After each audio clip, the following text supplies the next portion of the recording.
बोले बिल्कुल, फिर बेसिक से स्टार्ट करेंगे, कोई दिक्कत नहीं है। तो पहले थोड़ा देखते हैं इनका सिलेबस सिलेबस देख लेते हैं हम।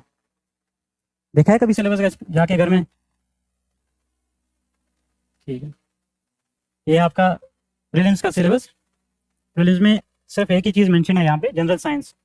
ठीक है, यहाँ पे और साइंस के नाम पे कुछ भी मेंशन नहीं है। अब जनरल साइंस में क्या क्या पूछते हैं वो आपको पता ही है। अब कोई, मुझे नहीं लगता कि कोई एरिया भी है जो यूपीएससी ने छोड़ा हुआ है, चाहे वो प्रीलिम्स हो या मेंस हो।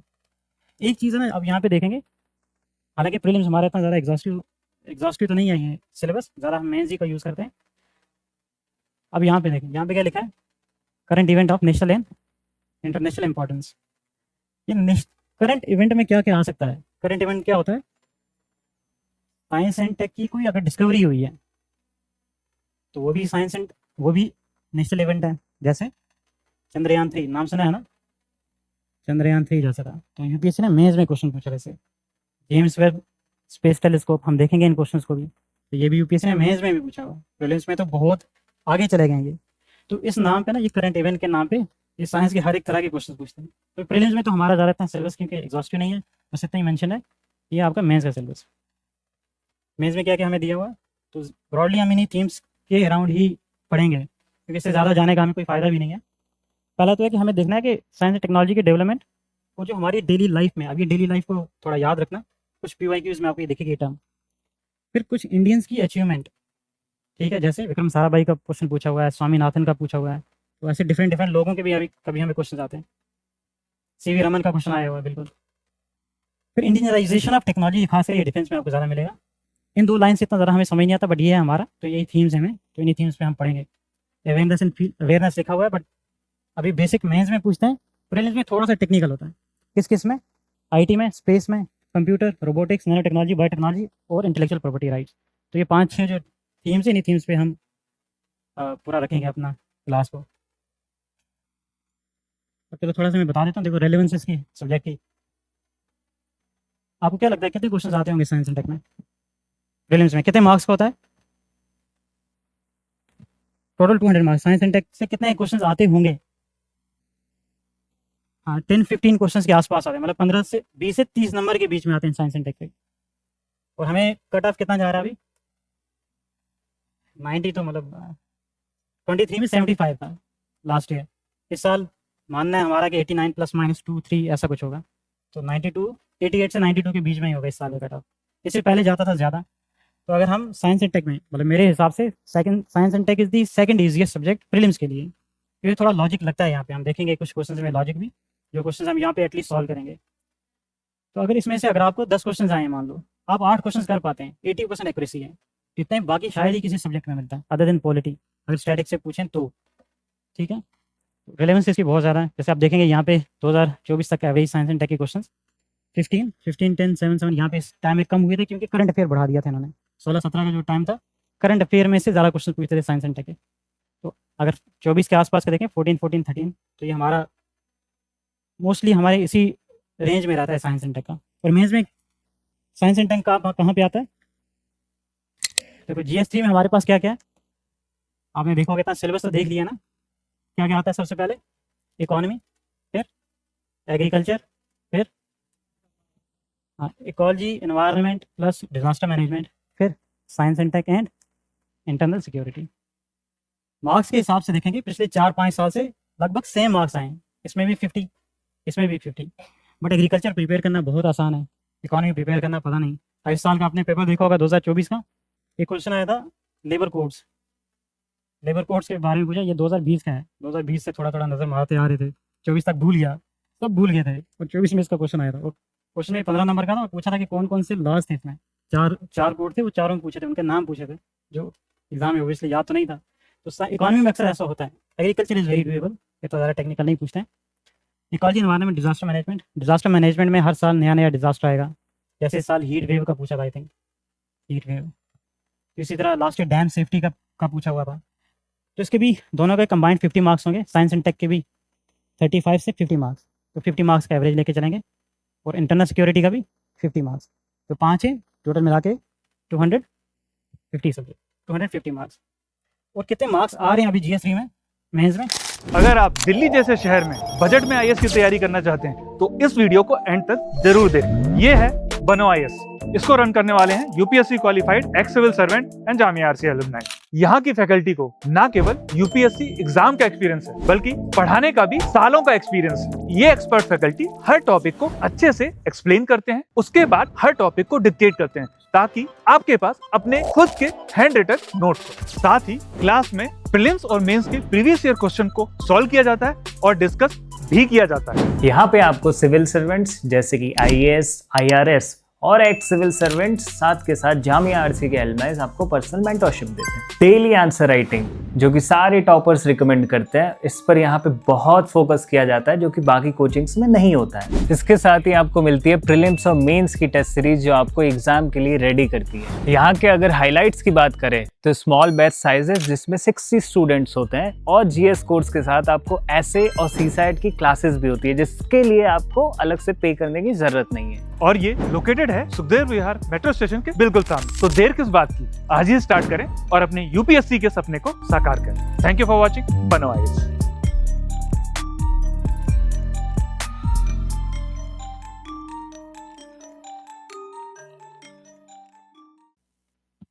नाइन्टी बहुत एवरेज नहीं भाई, एवरेज 80s में है, 80s में भी नहीं होगा।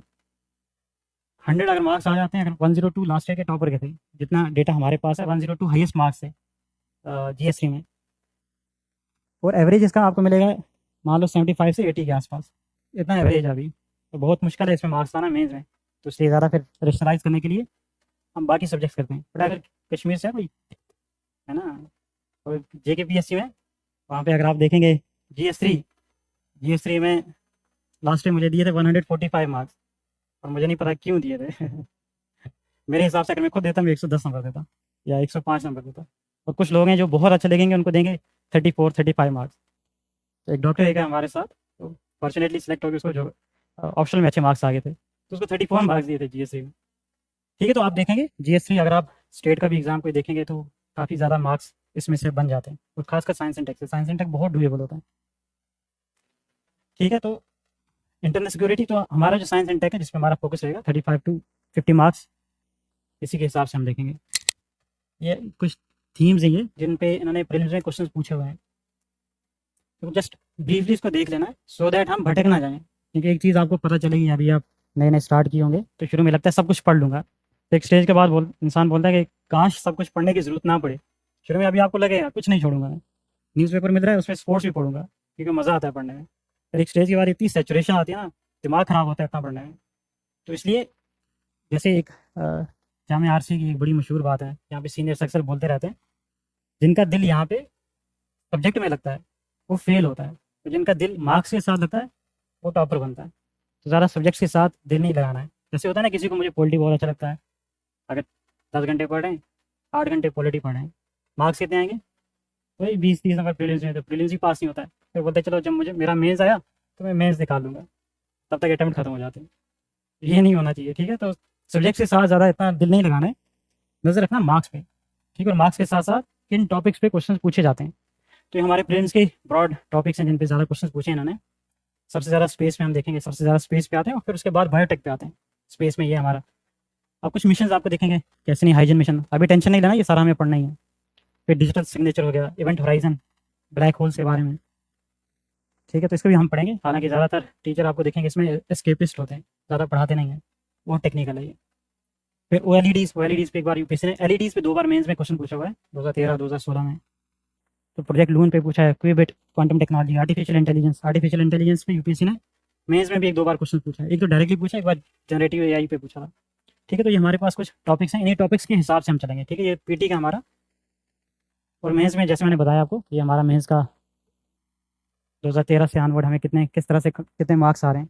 अगर आप साइंस एंड टेक का देखेंगे तो ये हमारे साइंस एंड टेक के कॉलम्स, तो ये 35, 15, 50, और यहाँ पे 40 मार्क्स, 35, 40, 50 इस रेंज में आता है, जैसा मैंने बताया साइंस एंड टेक का।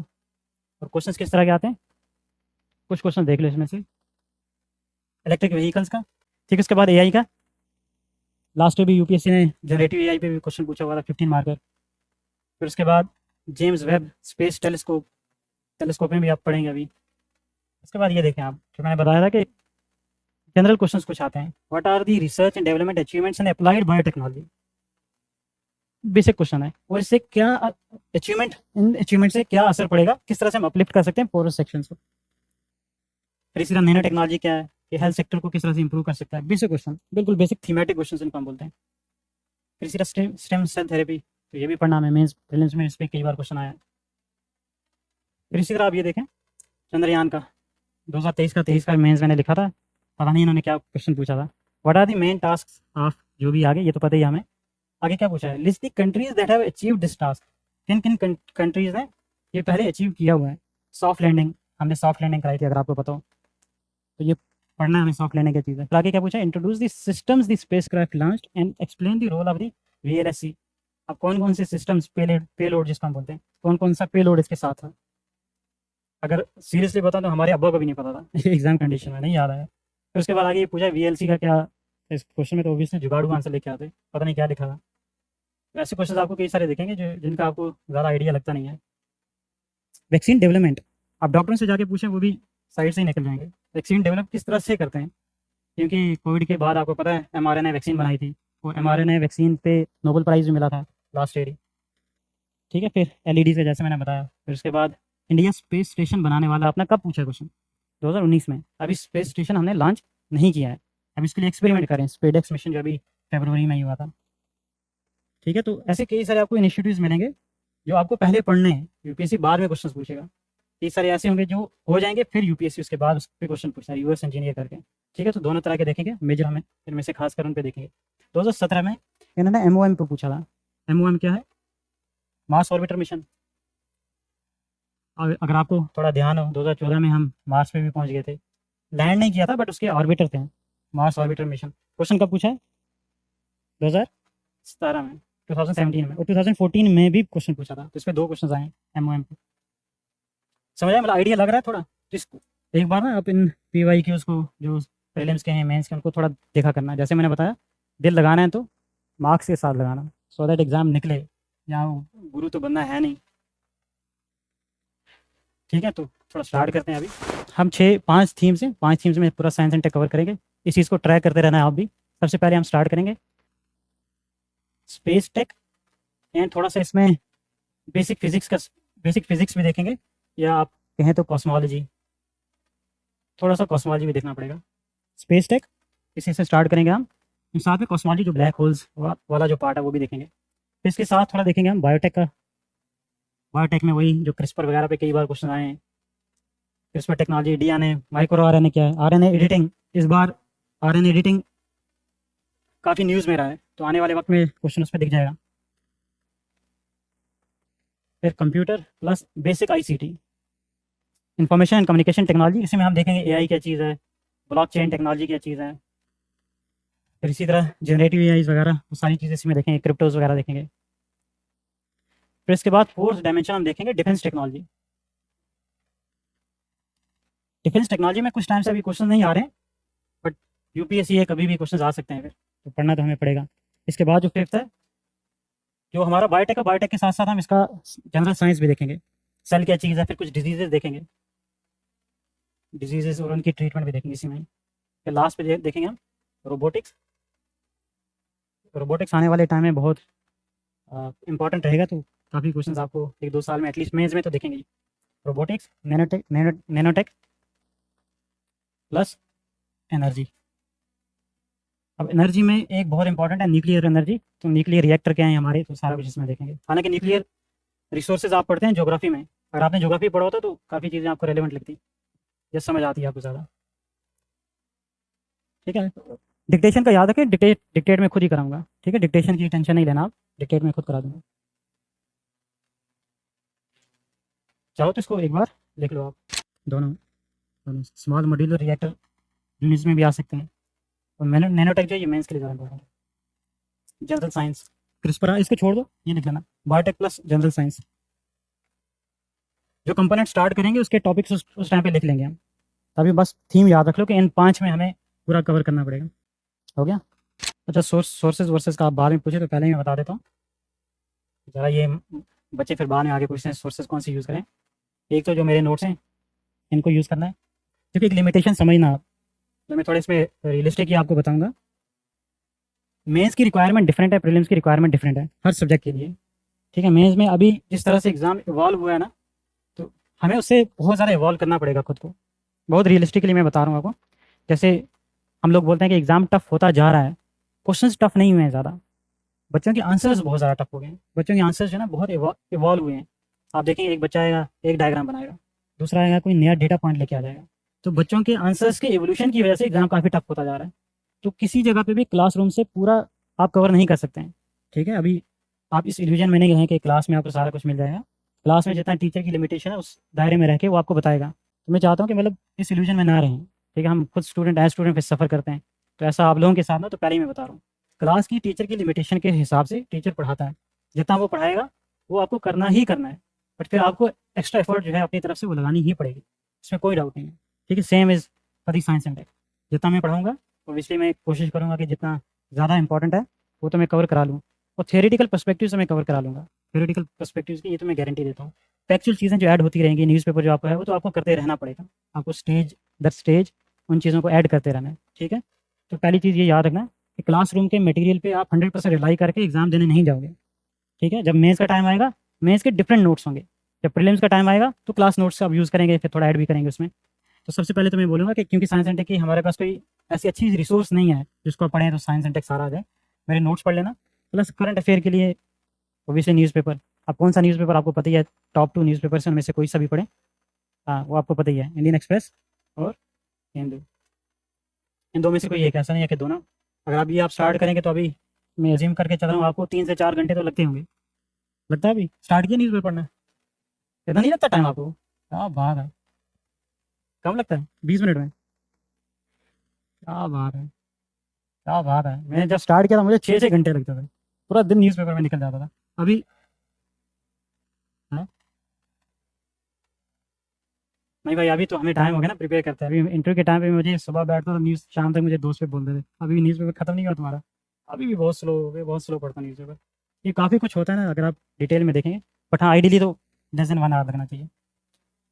ठीक है, वो तो आपको पता ही है, जो आपको बाकी लोगों ने बोला होगा तो उसी हिसाब से देखना आप। ठीक है, न्यूज़पेपर है, फिर कुछ मैगजीन्स भी यूज़ करते हैं। मैंने बोनो आईएएस की मैगजीन देखी है, it is very very good. आप इसको चाहें तो यूज़ कर सकते हैं। तो संजीवनी का मैं अपनी तरफ से मैं बोल रहा हूँ ये कि आप इसको यूज़ कर सकते हैं। ठीक है, not because I am affiliated with the institution but also because the content is very good, तो आप इसको आराम से यूज़ कर सकते हैं। ठीक है, तो ये 3 सोर्सेज यूज़ करें। और बुक मुझे नहीं लगता कि मार्केट में कोई अच्छी किताब है जिसको आप फॉलो कर सकते हैं। बोनो आईएएस ने जो आपको मटेरियल दिया है उसको देख लें। मैंने उसको नहीं देखा बट संजीवनी मैंने देखी है, संजीवनी इज़ वेरी गुड, तो आप उसको आराम से यूज़ कर सकते हैं। ठीक है, तो बस नोट्स फिलहाल और साथ में न्यूज़पेपर। आपको ये टॉपिक्स ऐसे होंगे जो आपको क्लास में समझ नहीं आएंगे और लॉजिकल है, तो उसके लिए आपको देखना पड़ेगा फिर एनिमेशन, एनिमेटेड वीडियोज़। तो यूट्यूब पे जाके देख लिया करना। जैसे कोई टॉपिक मैंने पढ़ा है, अगर आपको लगा है कि क्लास में इतना ज़्यादा अच्छे से समझ नहीं आया, तो 3D एनिमेशन आप आराम से जाके यूट्यूब से देखना। कोई सा भी आपको मिल जाए चैनल, आप उनको यूज़ कर लेना। ठीक है, चलो स्पेस स्टार्ट करते हैं इसी के साथ, स्पेस टेक।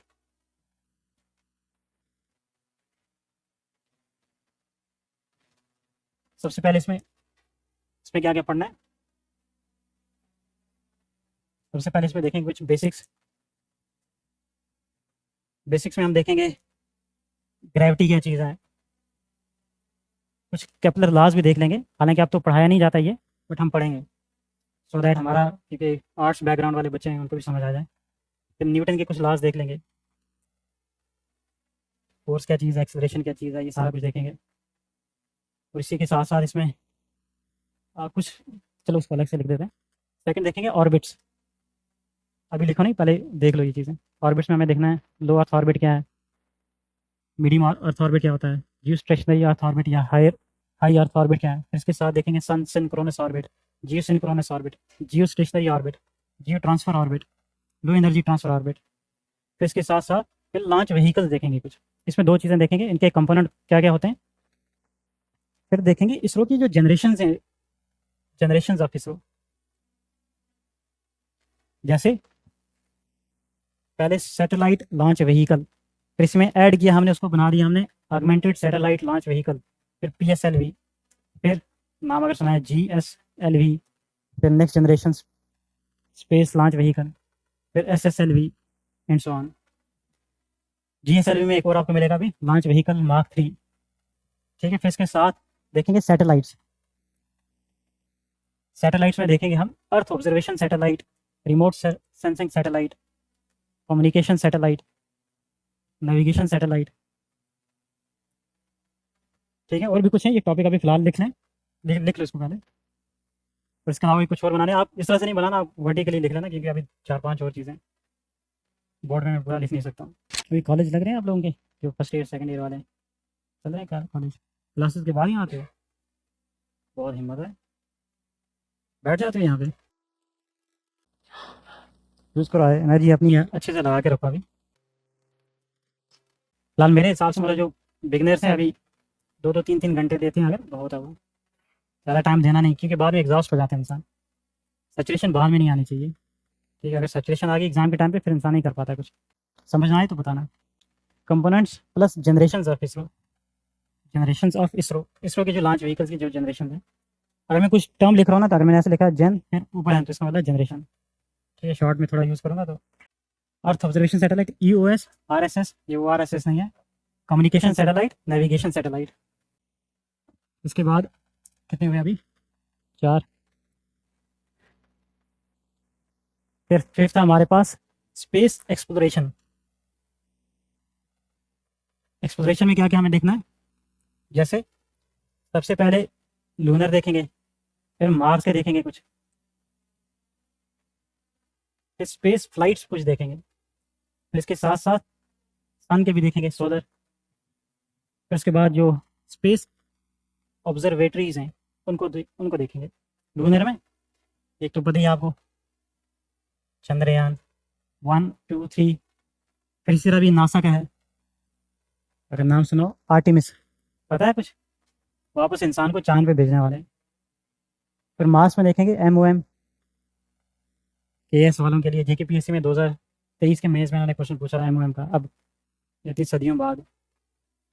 फिर इसी तरह मार्विन मिशन है इसरो का, वो देखेंगे, मार्विन। फिर स्पेस फ्लाइट में, ये भी आप न्यूज़ में पढ़ेंगे, गगनयान, पता है कुछ? गगनयान इसी साल के by the end of this year ISRO का प्लान है कि हम स्पेस में भेजें। तो स्पेस में अभी आपको पता ही है, एक कुछ लोग फंसे हुए हैं, पता है कुछ?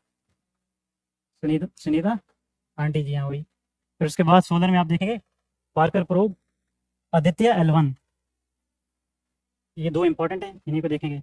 स्पेस ऑब्जर्वेटरीज में जेम्स वेब स्पेस टेलीस्कोप, याद है कुछ? क्वेश्चन आया था इसमें मेज में। फिर इसी तरह AstroSat, XPoSat and so on, Parker probe, और फिर आदित्य L1, पार्कर प्रोब इसको बोलते हैं।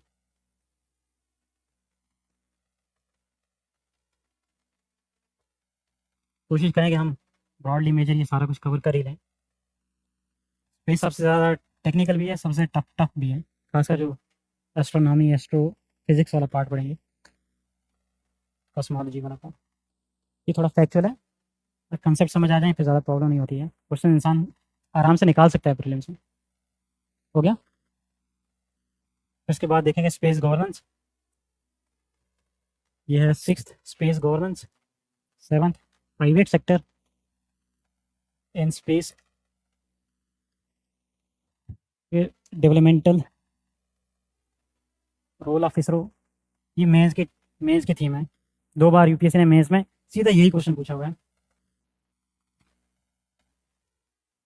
इसके बाद देखेंगे कॉस्मोलॉजी वाला पार्ट है। कॉस्मोलॉजी में हमें पढ़ना है क्या क्या? स्टैंडर्ड मॉडल, इससे पहले पढ़ेंगे बिग बैंग, पता है कुछ big bang? Standard model, general theory of relativity, इतना ही पढ़ेंगे जितना आइंस्टाइन ने थ्योरी दी है, उतना पढ़ना हमें जितना हमसे पूछा जाएगा, जनरल थ्योरी ऑफ रिलेटिविटी।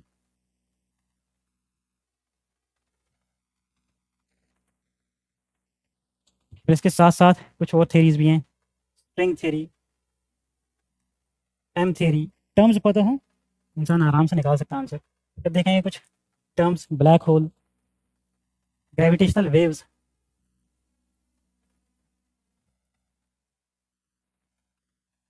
फिर इसी तरह इसके साथ एक मिशन एक है LIGO and eLISA, LISA eLISA. Standard model of particle physics, general theory of relativity, string theory, M theory, black holes, gravitational waves, LIGO, eLISA etcetera. इसमें एक और चीज़ भी हम साथ में बिग बैंग के साथ साथ ही यहाँ पे देखेंगे कि कंपोजिशन क्या है यूनिवर्स की, black matter, composition of universe, dark energy वगैरह की चीज़ें, तो इसमें देख लेंगे। ठीक है, हो गया। डेवलपमेंटल रोल ऑफ इसरो, ये भी देख लो, DVTL, डेवलपमेंटल। चलो बेसिक से स्टार्ट करते हैं। 9th क्लास में जो आपने पढ़ा होगा, थोड़ी सी को स्टार्ट करेंगे, उसी पे आहिस्ता आहिस्ता बिल्ड करते जाएंगे, क्योंकि आगे आपको नानी के साथ साथ नानी की नानी भी याद आएगी, बट अभी फिलहाल बेसिक से स्टार्ट करेंगे। कुछ न्यूटन का याद है, नाम सुना ही है? ऐसे कुछ लॉज दिए थे, उनको बोलते हैं न्यूटन लॉज ऑफ, कुछ याद है? पहला लॉ क्या है, सेकंड, ये तीनों हमें काम आएंगे, सेकंड थर्ड ज़्यादा काम आएंगे। ठीक है, तो इसलिए यहीं से स्टार्ट करें। फर्स्ट लॉ क्या है, क्या कहता है वो? बस चांद की डेफिनेशन, परफेक्ट। ठीक है, लॉ ऑफ इनर्शिया, हाँ भाई बस, परफेक्ट, याद है ना सबको? ठीक है, जो बॉडी मोशन में है, ये कह रही है कि जो बॉडी मोशन में है वो मोशन में ही रहेगी तब तक जब तक उसको कोई फोर्स रोके नहीं। वो जो बॉडी रेस्ट में है, जैसे ये रेस्ट में है, ये तब तक रेस्ट में रहेगी जब तक इस पे मैं फोर्स अप्लाई करके इसको मोशन में ना लाऊं। ठीक है, तो हमें मोशन के लिए फोर्स चाहिए, इसका ये मतलब है। या अगर जो रेस्ट में है वो रेस्ट में ही रहेगी, तो ये है law of inertia. Second law क्या कहता है? हाँ, is directly proportional to force apply, F is equal to m. M क्या है? और ए एक्सेलरेशन। हमें एक्सेलरेशन अगर कॉज करनी है तो हमें चाहिए फोर्स। ठीक है, for acceleration force is required. ये खासकर हमें बहुत ज़्यादा काम आएगा कॉस्मोलॉजी में, और ये हमें पूरा रॉकेट साइंस जो इसी पे चलती है, जो हम पढ़ेंगे लॉन्च व्हीकल्स, सारा इसी थर्ड लॉ पे चलता है। ये क्या कहता है? हर एक्शन के लिए इक्वल और अपोजिट रिएक्शन है। नेगेटिव का मतलब अपोजिट डायरेक्शन। जैसे अगर इस टेबल को मैं पुश करूँ आगे की तरफ, तो ये पीछे की तरफ मुझे पुश करेगा। ठीक है, और इक्वल फोर्स होगी, जितना मैं इसको पुश करूंगा और इतना ही इक्वली ये मुझे वापस पुश बैक करेगा। ठीक है, इसी पे एक, अगर आपने नाम सुना, बर्नौली, नाम सुना? वो भी एक साइंटिस्ट थे। या आर्किमिडीज, नाम सुना? आर्किमिडीज कौन था? ये यूरेका वाला। इसे कुछ डिस्कवर किया, कुछ डिस्कवर करते वॉशरूम, बाइंड फोर्स, हाँ वॉशरूम में था ये, इससे डिस्कवर किया, इसको लगा कि हाँ बस पूरा ज्ञान मुझे मिल गया, और उसी हालत में बाहर आ गया, यूरेका यूरेका कहता। ठीक है, तो इस आदमी ने ये कहा था कि मुझे एक जगह दे दो जहाँ पे मुझे कोई हिला ना सके, तो मैं पूरी ज़मीन को हिला सकता हूँ। इसका मतलब यही था, एक्शन और रिएक्शन। ठीक है, अगर मुझे फर्म प्लेस मिल जाए जहाँ से मुझे कोई हिला ना सके, तो मैं अर्थ को हिला सकता हूँ। खैर ये हमें समझने की जरूरत नहीं है। ठीक है, first law, law of inertia. Second law, बस ये याद रखना हमें कि अगर एक्सेलरेशन करनी है तो हमें उसके लिए फोर्स चाहिए। ठीक है, और एक्शन के लिए, एक्शन के साथ साथ हमेशा अपोजिट और इक्वल और अपोजिट रिएक्शन होगा। अब देखिए इसमें कुछ टर्म्स हैं, जैसे हमें पता है वेलोसिटी एक होती है। पहले तो हमें अगर डिस्प्लेसमेंट करनी है, अगर डिस्प्लेसमेंट हो रही है कुछ पर्टिकुलर टाइम में, तो उसको बोलते हैं वेलोसिटी। ठीक है, अगर वेलोसिटी चेंज करनी हो, मान लो आप चल रहे थे 2 मीटर पर सेकंड की स्पीड से, अब आपने कहा 2 से कम है, हमें 3 मीटर से चलना चाहिए क्योंकि घर जल्दी पहुंच नहीं पाएंगे वरना। आपने स्पीड बढ़ाई, एक्सेलरेट किया अपने आप को, इस चीज़ को बोलते हैं एक्सेलरेशन, स्पीड का बढ़ाना। ठीक है, स्पीड का बढ़ाना कैसे हो सकता है? जैसे आपको पता है वेलोसिटी इज ए स्केलर और वेक्टर क्वांटिटी, वेक्टर क्वांटिटी, और वेक्टर में क्या क्या होता है? Magnitude plus direction. तो यहाँ पे जो हमने किया 2 से 3, तो मैग्नीट्यूड चेंज किया, बट अगर डायरेक्शन चेंज करनी पड़े हमें, तभी हमें फोर्स की जरूरत पड़ेगी। ठीक है, जैसे ये सैटेलाइट हमारी सर्कुलर मोशन में है, इस डायरेक्ट, यहाँ पे इसकी डायरेक्शन यहाँ पे है, यहाँ पे इसकी डायरेक्शन इस डायरेक्शन में है, यहाँ पे इसकी डायरेक्शन यहाँ है, यहाँ पे यहाँ, हर पॉइंट पे डायरेक्शन चेंज कर रहा है। इसका मतलब इसको फोर्स चाहिए। क्यों? क्योंकि हमने अभी पढ़ा F is equal to m a, acceleration के लिए हमें फोर्स चाहिए। जब हम वेलोसिटी की डायरेक्शन चेंज करेंगे, जो डायरेक्शन चेंज होगी तो वेलोसिटी भी चेंज होगी, जब वेलोसिटी चेंज होती है that is nothing but acceleration. ठीक है, मतलब टेक्निकल समझने की जरूरत नहीं है, ये सैटेलाइट में थोड़ा सा काम आएगा। तो इसका मतलब हमें कुछ फोर्स चाहिए, वो फोर्स कहाँ से आएगी? यूपीएससी पे एक बार क्वेश्चन भी पूछा, पीवाई के भी देखेंगे हम। तो यहाँ पे अगर सन है या अगर अर्थ के केस में देख रहे हैं अर्थ और सैटेलाइट, तो अर्थ उसको वो सेंट्रीपिटल फोर्स प्रोवाइड करेगी जिससे ये घूमेगा। समझ आया? तो ये हमारे लिए इंपॉर्टेंट है 3 laws. Second law is very very important, और थर्ड लॉ जो रॉकेट साइंस में हमें काम आएगा। देखोगे इसको? देखोगे? चलो केपलर लॉ पहले पढ़ लेते हैं, फिर उसके बाद लिख लेंगे। Second Kepler law. न्यूटन किस जमाने का है? 17th सेंचुरी और 1665 के आसपास इसने प्रिंसिपिया बुक लिखी थी, 85 के आसपास शायद। इसी के साथ ही हैं केपलर साहब। केपलर ने दिया था laws of planetary motion. Laws of planetary motion, ठीक है, 3 लॉज इसने दिए हैं। पहला और तीसरा इंपॉर्टेंट इसमें। पहला लॉ ये कहता है कि जो प्लैनेट्स हैं वो इलिप्टिकल ऑर्बिट्स में वो रिवॉल्व करते हैं। जैसे मान लो ये सन है, ठीक है, इलिप्टिकल ऑर्बिट इस तरह से होगा। यहाँ पे अगर हमारा अर्थ है तो इसी तरह, अगर जुपिटर है तो इस तरह से उसका कुछ ऑर्बिट होगा। बट अगर हम सैटेलाइट्स देखेंगे, ये अर्थ है, सैटेलाइट का सर्कुलर ऑर्बिट होगा। यहाँ पे सर्कुलर और यहाँ पे इलिप्टिकल। क्यों होता है ये भी थोड़ा सा पढ़ेंगे, ठीक है। प्लैनेट का इलिप्टिकल ऑर्बिट होता है, क्यों होता है थोड़ा सा देखेंगे इसको, हालांकि इतना ज़्यादा जरूरत नहीं है। पहला है प्लैनेट्स के कंटेक्स्ट में। फिर सेकंड हमारे लिए इंपॉर्टेंट है areal velocity constant, not important. तीसरा हमारे लिए इंपॉर्टेंट है जो टाइम, हाँ, स्क्वायर जो है ये प्रोपोर्शन है ए क्यूब के। अब ए क्यूब क्या मतलब इतना टेक्निकल पढ़ने की हमें जरूरत नहीं है, बस ये याद रखना कि जो टाइम पीरियड है हमारा, टाइम पीरियड रिवोल्यूशन का, वो डायरेक्टली प्रोपोर्शनल है डिस्टेंस की। तो जितनी डिस्टेंस ज़्यादा होगी इतना उस सैटेलाइट को टाइम ज़्यादा लगेगा रिवॉल्व करने में। फॉर एग्जांपल जैसे ये अर्थ देख लें, अर्थ को एक सर्कल करने में, पूरा रिवॉल्व करने में कितना टाइम लगता है? 365 डेज। अब भाई सर हमारे एक यहाँ पे प्लैनेट से हमने उनको हटा के डॉर्फ प्लैनेट की कैटेगरी में डाल दिया, उनका नाम है प्लूटो भाई साहब। 2006 में इसको हटा दिया। प्लैनेट इसको नहीं कंसिडर करते, प्लैनेट हम 8 ही मानते हैं। ये डॉर्फ प्लैनेट है, इसको कितना टाइम लगता है? उससे भी ज़्यादा लगता है, मुझे एक्जैक्टली याद नहीं, बट बहुत टाइम लगता है इसको। 700-800 साल से भी शायद, जहाँ तक मुझे याद है, ज़्यादा लगता है इसको, ठीक है। तो जितने दूर होते जाएंगे इतना टाइम इसको ज़्यादा लगता रहेगा। ये है हमारा third law of planetary motion. Kepler साहब ने यही कहा था, जितना दूर होगी सैटेलाइट उतना ज़्यादा टाइम लगेगा उसको एक चक्कर काटने में। जैसे ये टाइम आप देख सकते हैं, अर्थ को लगते हैं हमारे पास ऑब्वियसली 365 डेज, मरकरी को 88, यहाँ पे जाकर नेपच्यून को देखो 60,000 डेज, ठीक है। 60,000 डेज का मतलब है कितने साल होंगे? अर्थ के अगर साल के हिसाब से देखें, मतलब इतने दिन का एक साल होगा, डिवाइड बाई 365 जितना भी होगा, तो इतना टाइम लगता है इसको, एक साल उसका इतना बड़ा होगा, ठीक है। अब एक और पैटर्न देखना, यहाँ पे ये है कि जितना हम दूर जाते रहेंगे इतना टाइम ऑफ रिवोल्यूशन ज़्यादा होता जाएगा, ठीक है। ये हमारा ईयर। दूसरी चीज़ होती है हमारे पास रोटेशन, एक है रिवोल्यूशन, ठीक है। रिवोल्यूशन पता है ना, सन के आसपास घूमना। एक अर्थ का अपनी एक्सिस पे घूमना, मान लो ये अर्थ है तो एक तो इस तरह से सन के आसपास घूम रही है इस तरह से, फिर दूसरा ये अपनी एक्सिस पे इस तरह से रोटेट भी करती है।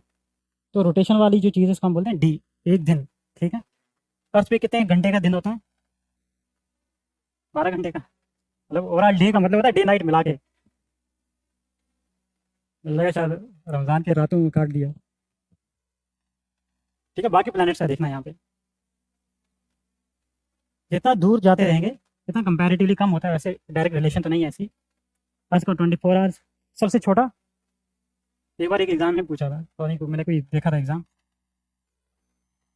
जुपिटर 9 घंटे और पता नहीं कितने मिनट, कुछ 40-50 मिनट के आसपास लगते हैं, तो 10 घंटे के आसपास है इसका। सबसे ज़्यादा किसको लगता है? वीनस भाई साहब को। अगर आप वहाँ पे रह रहे हैं तो आपका एक दिन 5,832 घंटे का होगा वहाँ पे।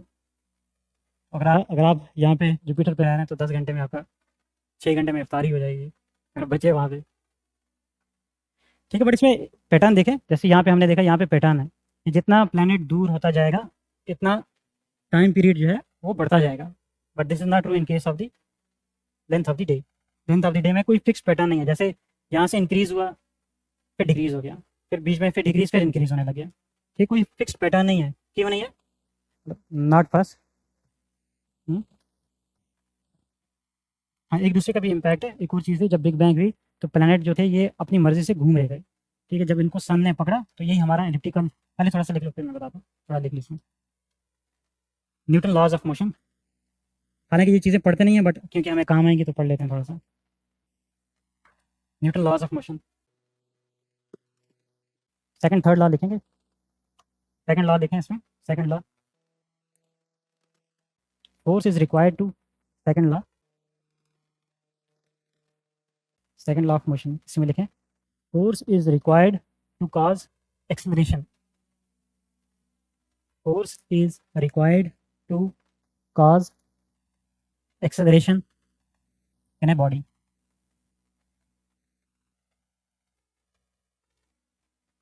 ठीक है, ये आर्ट्स वालों के हिसाब से हम लिखेंगे, टेक्निकल हम साइंस वालों के हिसाब से नहीं लिखेंगे क्योंकि हमें इतना ज़्यादा टेक्निकल जाना भी नहीं है। ब्रैकेट में एक चीज़ लिखना है क्योंकि हमें आगे काम आएगी, एक्सेलरेशन इन द बॉडी, फिर ब्रैकेट में लिख लेना that is to change magnitude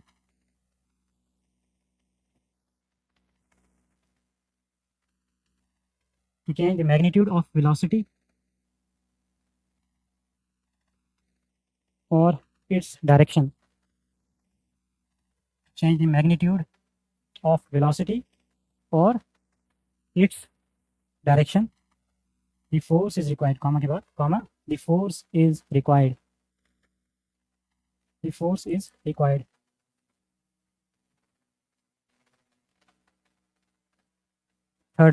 third law of motion,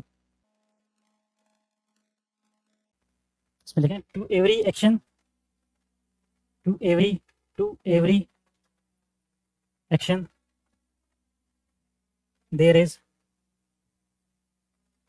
equal and opposite, there is equal and opposite reaction।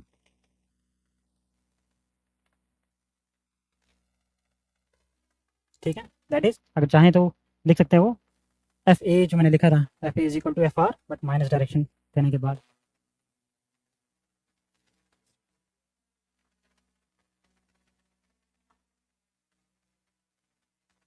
ये F A is equal to F R, ऊपर साथ में minus direction.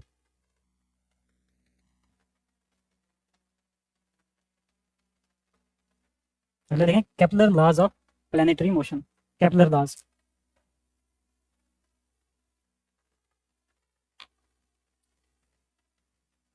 Kepler laws of planetary motion. First law,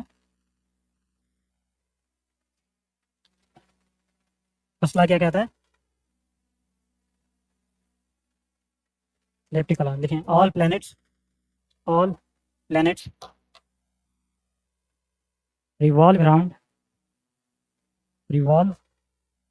the sun in an elliptical orbit, elliptical ELL यहाँ पे लिखा होगा मैंने कहीं, in an elliptical orbit। क्यों है, नॉट इम्पॉर्टेंट। थर्ड लॉ लिखें, सेकेंड लॉ भी हमारे लिए इम्पोर्टेंट नहीं है। थर्ड लॉ क्या कहता है वो,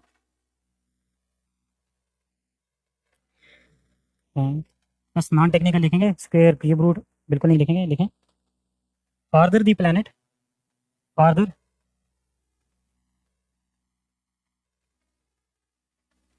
FAR, farther the planet, more is the, farther the planet, comma, more is the time period of revolution, more is the time period of revolution।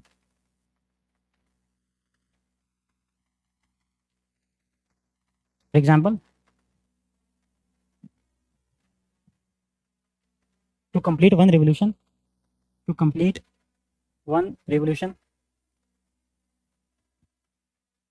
Earth takes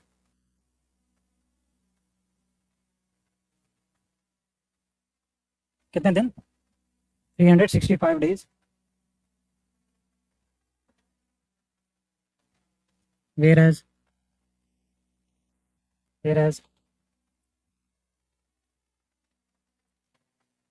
Neptune takes Neptune NEPTUNE Neptune takes कितना 60,000 days, more than 60,000 days, more than 60,000 days।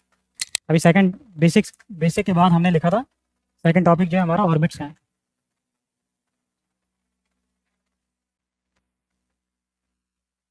तीन तरह से classification है इसकी। सबसे पहले देखेंगे distance के हिसाब से,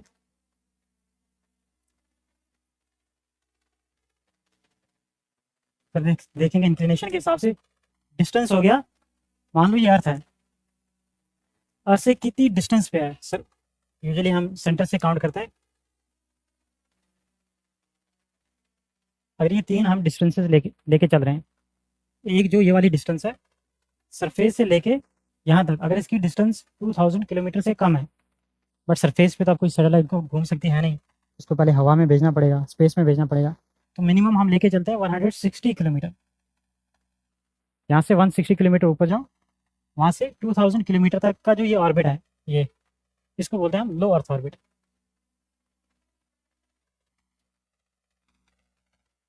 किसके बेसिस पे है ये?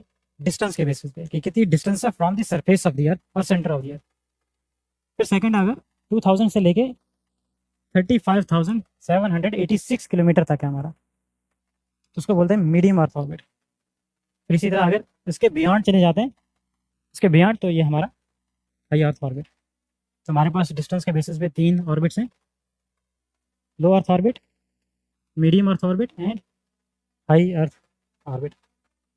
और अल्टीट्यूड है ये, ठीक है। तो लो अर्थ ऑर्बिट कहाँ से है? 160 किलोमीटर। अब कुछ किताबों में आपको 180 मिलेगा, कुछ में 190 मिलेगा, कुछ से 200 मिलेगा। 160 जो है ये यूरोपियन स्पेस एजेंसी जो है ESA, तो उसकी वेबसाइट से उन्होंने 160 दिया, तो इसी हिसाब से चल रहे हैं। ठीक है, इंक्लिनेशन के हिसाब से हमारे पास दो तरह की सैटेलाइट्स होती हैं। मान लो ये अर्थ, ये थोड़ा अलग से देखते हैं, बाद में इसमें बड़ी कन्फ्यूजन होती है, ये सबसे ज़्यादा कन्फ्यूजिंग टॉपिक है। मैं चाहूँगा कि आप इसमें एनिमेटेड वीडियोज़ फिर बाद में जाके देखना। ये अगर इक्वेटर है इसका, एक सैटेलाइट होगी जो यहाँ से इस डायरेक्शन में घूमेगी, समझ आया कैसे है? मान लो ये अर्थ है, ठीक है, तो इसके इस डायरेक्शन में, ये इक्वेटर है इसका, ये इक्वेटर है, तो इक्वेटर के आसपास इस तरह से घूमना है। एक तो ये इंक्लिनेशन हो सकती है, एक ऊपर से नीचे north to south pole inclination हो सकती है। तो जो ये वाली है जो इक्वेटर के जस्ट ऊपर घूम रही है, जिसको हम बोलते हैं इक्वेटोरियल ऑर्बिट। इसके आगे टाइप्स हम पढ़ेंगे आल्टीट्यूड के हिसाब से। अगर नॉर्थ पोल, यहाँ पे हमारा नॉर्थ पोल है, यहाँ पे साउथ पोल है, तो अगर नॉर्थ टू साउथ हम देखेंगे इस तरह से, तो जो ये वाला ऑर्बिट है इसको बोलते हैं पोलर ऑर्बिट। तो दो तरह के हमारे पास ऑर्बिट आ गए, पोलर ऑर्बिट 90 डिग्री पे रोटेशन करने वाला, 0 डिग्री पे करने वाला इक्वेटोरियल ऑर्बिट। अब इन दो के बीच में भी कोई हो सकता है, शक्तिमान बन जाएगा। शक्तिमान का आपने देखा किसी ने? आपके ज़माने का तो वैसे है नहीं, आपके ज़माने में तो कुछ और चल रहा था, आपके ज़माने में कहाँ से आ गया? अच्छा, आपने यूट्यूब पे देखा होगा।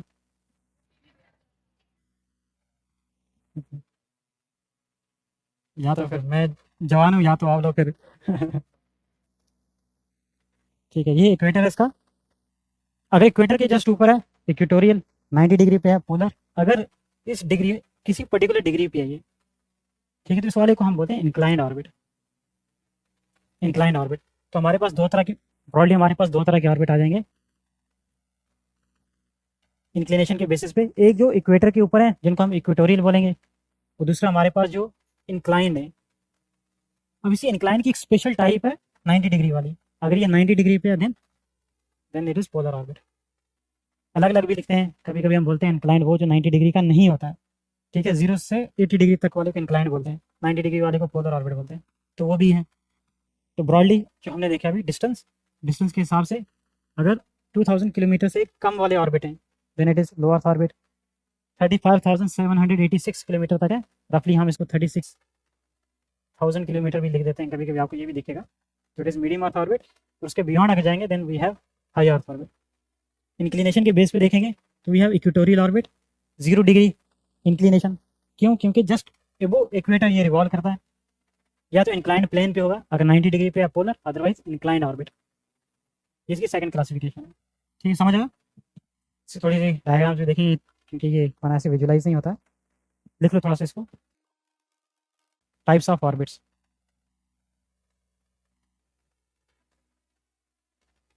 ऑर्बिट्स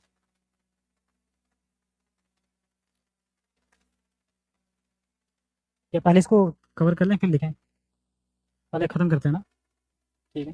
तो दो ऑर्बिट हमने देख लिया, एक तो हमने देख लिया on the basis of distance and दूसरा on the basis of inclination,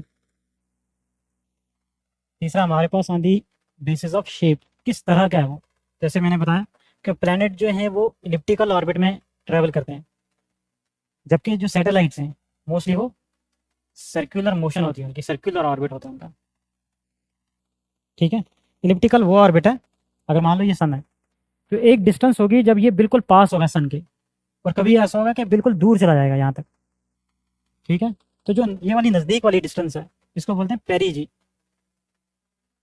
perigee. और जो दूर वाली डिस्टेंस है तो इस वाली को बोलते हैं एपोजी, ठीक है। सर्कुलर ऑर्बिट में जो डिस्टेंस है वो फिक्स रहती है, यहाँ पे भी ये जो डिस्टेंस है अगर ये h है तो यहाँ पे भी ये डिस्टेंस सेम h ही रहेगी, ठीक है। सर्कुलर ऑर्बिट में फिक्स डिस्टेंस पे रोटेट करता है, सॉरी रिवॉल्व करता है, जबकि इलिप्टिकल ऑर्बिट में यहाँ पे इंक्लिनेशन चेंज होती है इसकी, या इसकी जो डिस्टेंस है with respect to the celestial body वो चेंज होती है। तो प्लैनेट हमारे पास मोस्टली इलिप्टिकल ऑर्बिट में होते हैं और सैटेलाइट मोस्टली हमारी सर्कुलर ऑर्बिट में होती है, बट कभी कभी हम इलिप्टिकल ऑर्बिट को यूज़ भी करते हैं, वो केस भी हम देखेंगे, स्पेशल केस, समझ आएंगे।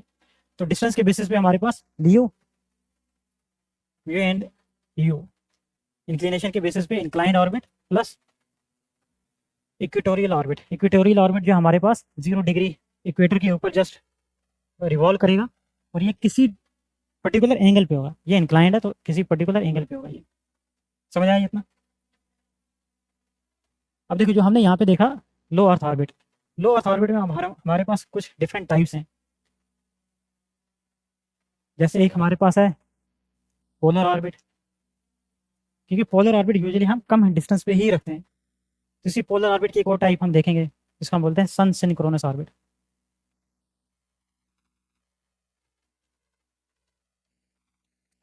ठीक है।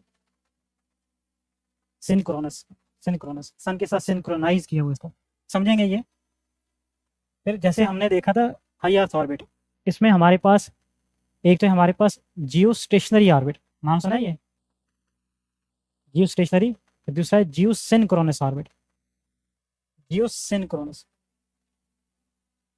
फिर एक और हम पढ़ेंगे जियो सिंक्रोनस ट्रांसफर ऑर्बिट या जियो ट्रांसफर ऑर्बिट। एक और हमारे पास जो आजकल बहुत इंपॉर्टेंट है, आने वाले वक्त में आपको आराम से इस पर क्वेश्चन दिख ही जाएगा, वह है हेलो ऑर्बिट। सारे देखेंगे क्या क्या है ये, पहले इसमें थोड़ा सा एक, पहले ये 3 देख लें। सबसे पहले इक्वेटोरियल ऑर्बिट, कहाँ पे ये रिवॉल्व करेगा, इक्वेटर के ऊपर किसी पर्टिकुलर डिस्टेंस पे। अब डिस्टेंस कुछ भी हो सकती है, लो अर्थ में भी हो सकती है, हाई अर्थ ऑर्बिट में भी हो सकती है, ठीक है। जैसे ये हमारा इक्वेटर है तो इक्वेटर के जस्ट ऊपर इस तरह से ये सैटेलाइट रिवॉल्व करेगी, तो ये हमारा इक्वेटोरियल ऑर्बिट, ठीक है। ये हमारा नॉर्थ पोल यहाँ पे साउथ पोल, तो नॉर्थ से साउथ पोल की तरफ ये सैटेलाइट आ रही है, सैटेलाइट हमारी, तो ये हमारा पोलर ऑर्बिट।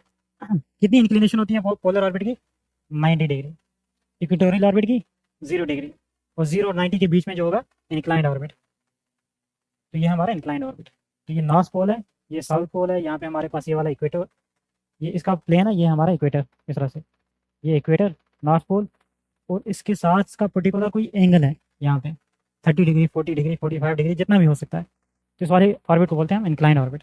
समझ आइए, कोई आपत्ति अभी, ठीक। अब देखो जैसे दूसरा हमने देखा था यहाँ पे, अगर फिक्स डिस्टेंस है यहाँ से, अगर ये आर है तो ये भी आर हो, अगर this orbit is circular orbit. Circle की क्या डेफिनेशन है, what is circle, R2, diameter उसका R2 होता है, एग्जैक्टली यहाँ। अगर आप कोई चीज़ उठाएं और पॉइंट्स ड्रा करते जाएं, इस तरह से करें कि एक फिक्स पॉइंट के रिस्पेक्ट में सबकी डिस्टेंस सेम हो। एक पॉइंट ड्रा किया तो ये आर अगर डिस्टेंस पे किया हमने, दूसरा पॉइंट यहाँ पे किया सेम आर डिस्टेंस पे, फिर तीसरा आपने किया आर डिस्टेंस पे, तो ये सारा अगर इनका सेम कांस्टेंट है radius, that is the circle. जो सर्कल में मोशन होती है उसको हम बोलते हैं सर्कुलर मोशन या सर्कुलर ऑर्बिट। ठीक है। इलिप्टिकल जो मैंने बताया यहाँ पे, सन या अर्थ एक पॉइंट पे होगा जिसको फोकल पॉइंट बोलते हैं, हमारे लिए ज़रूरी तो नहीं है, और इसके अराउंड रिवॉल्व करेंगे इस तरह से कि एक पॉइंट क्लोज होगा और दूसरा पॉइंट एट ए डिस्टेंस होगा, ज़्यादा डिस्टेंस पे होगा। तो इस वाले पॉइंट को हम क्या बोलेंगे, एपोजी, और यहाँ पे बोलेंगे पेरीजी। पेरी मतलब नियर, नियर डिस्टेंस। समझ आइए कि 5 मेन ऑर्बिट्स हैं। इसके बाद अल्टीट्यूड के हिसाब से जो हमने देखा यहाँ पे, ये हमारे अल्टीट्यूड के हिसाब से।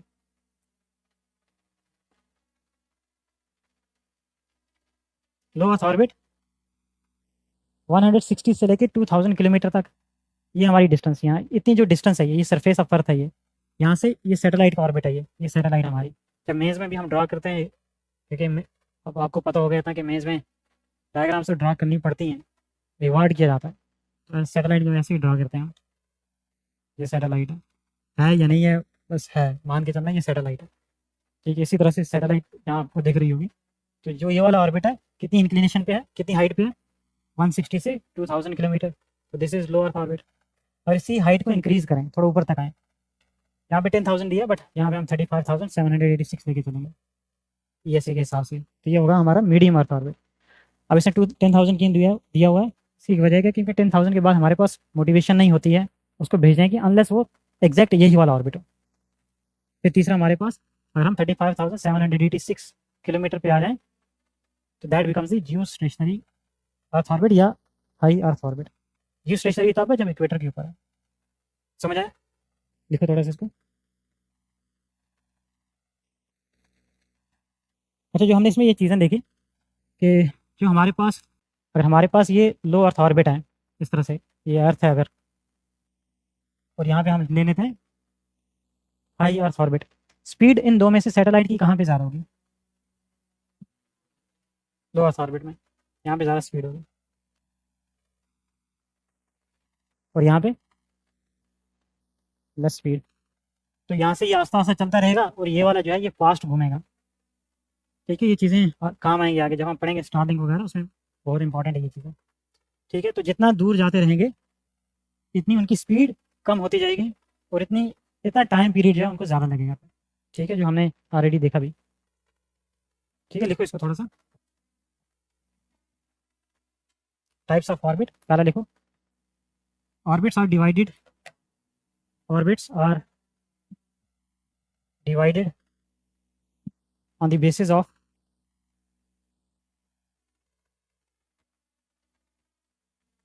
number 1 shape,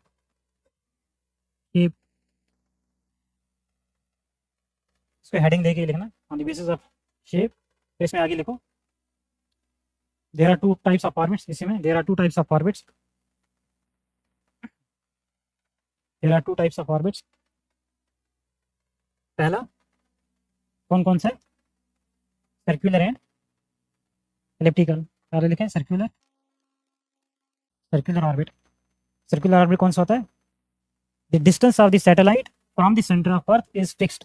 लिख लो ये सर्कुलर ऑर्बिट, इसमें लिखें in this the distance of the satellite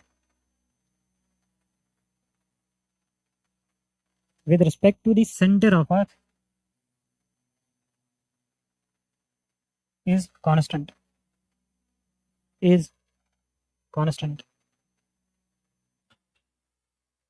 center of earth is constant। second, elliptical orbit,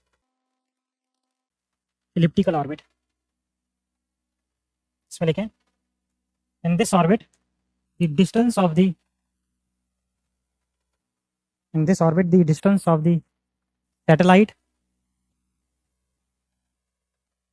varies at different points in its path with respect to center of earth,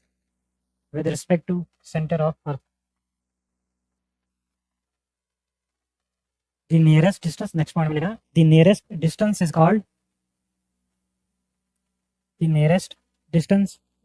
called क्या बोलते हैं, perigee and farthest is called apogee। ठीक है, बना लेना ये जो हमने बनाए थे यहाँ पे। ये अगर हमारे पास आता है तो सर्कुलर, ये वाला हो गया सर्कुलर ऑर्बिट। और सैटेलाइट बनाने के लिए जो मैंने बताया, ये याद रखेंगे आप, सैटेलाइट यही है। और ये हमारे पास है, अगर इस तरह की सैटेलाइट हमारी, ये हमारा पेरिजी, और यहाँ पे ये वाला पॉइंट है देखो जी, और सैटेलाइट अगेन इसी तरह से बनाना है आपको। सेकंड लिखो on the basis of inclination. पहला on the basis of shape ये था, अब on the basis of inclination इसमें लिखें there are two broad types of orbits। पहला इक्वेटोरियल ऑर्बिट, इसमें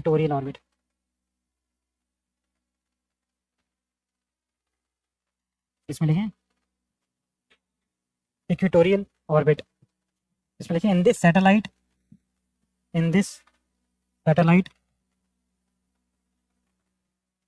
revolves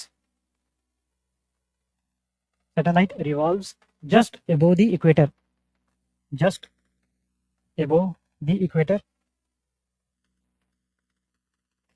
at 0 degree inclination, second लिखो inclined orbit,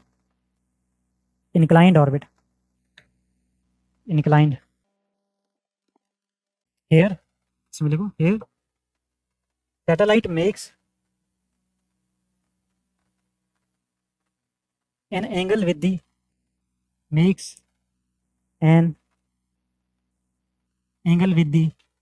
equatorial plane of the earth,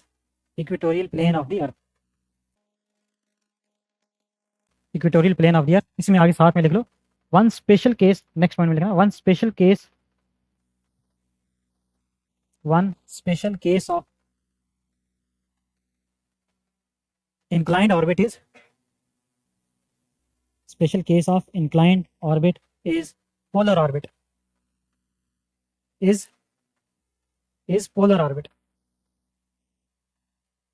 which has inclination of 90 degree,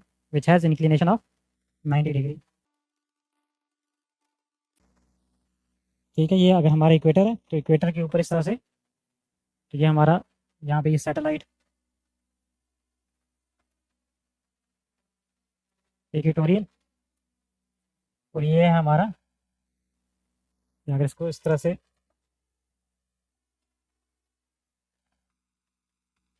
ये हमारा equator के साथ कुछ पर्टिकुलर एंगल पे, ये है हमारा इंक्लाइंड ऑर्बिट। तो तीसरा हमारा ये equator north to south pole, ये हमारा पोलर ऑर्बिट। यहाँ पे ये हमारा नॉर्थ पोल।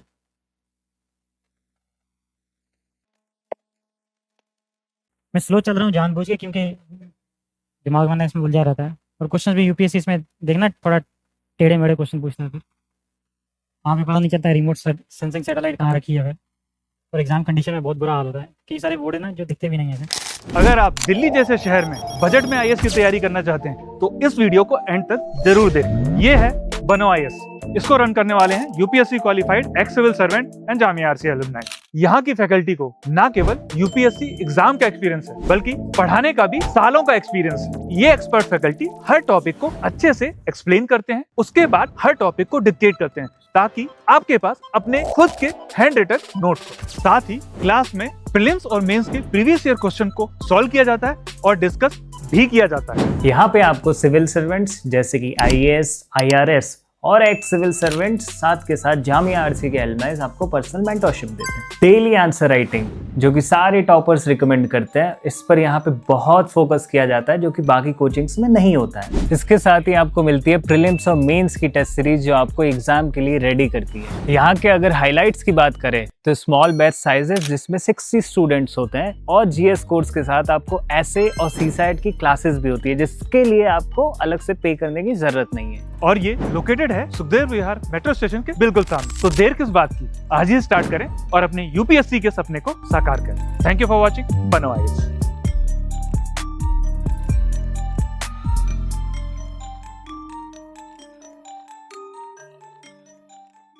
तो तीसरी क्लासिफिकेशन कौन सी है हमारी? On the basis of distance. Third, on the basis of distance. इसमें देखिए, on the basis of distance there are 3 types of,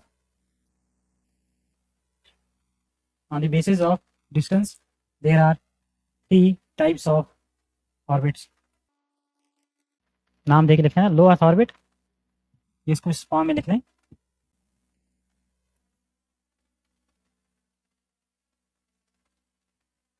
low earth orbit, medium earth orbit और हाई अर्थ ऑर्बिट। सबसे पहले देखेंगे इनकी आल्टीट्यूड, कितनी डिस्टेंस पे हैं। हाँ, इसी टेबल फॉर्म में बना लेते हैं। सबसे पहले आल्टीट्यूड, आल्टीट्यूड कितना है? 160 से 2000 किलोमीटर एबो दी सरफेस ऑफ अर्थ। फिर उसके बाद 2000 से 35,786 किलोमीटर।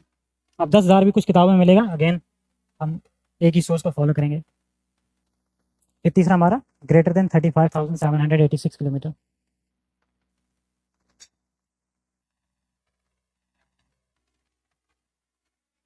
अच्छा, ये 786, ये किलोमीटर का 786। फिर इसके बाद स्पीड, सबसे ज़्यादा स्पीड किस में रहेगी? हाईएस्ट, फिर यहाँ पे लोवेस्ट। अब जब स्पीड ज़्यादा होगी तो टाइम ऑफ रिवोल्यूशन क्या होगा? Time period. यहाँ पे है लोवेस्ट कितना? 90 मिनट। एक स्पेशल केस है जो हम पढ़ेंगे, सन सिंक्रोनस, तो 90 मिनट में ही उसका रिवोल्यूशन कंप्लीट हो जाता है। ठीक है, 90 मिनट के आसपास। यहाँ 2 आवर से 12 घंटे लग जाते हैं एक रिवोल्यूशन कंप्लीट करने में। और ये वाले हजरत जी 23 आवर 54 मिनट 4 सेकंड, मतलब जितना एक अर्थ का दिन है, क्योंकि अर्थ का दिन भी 24 घंटे का पूरा नहीं है।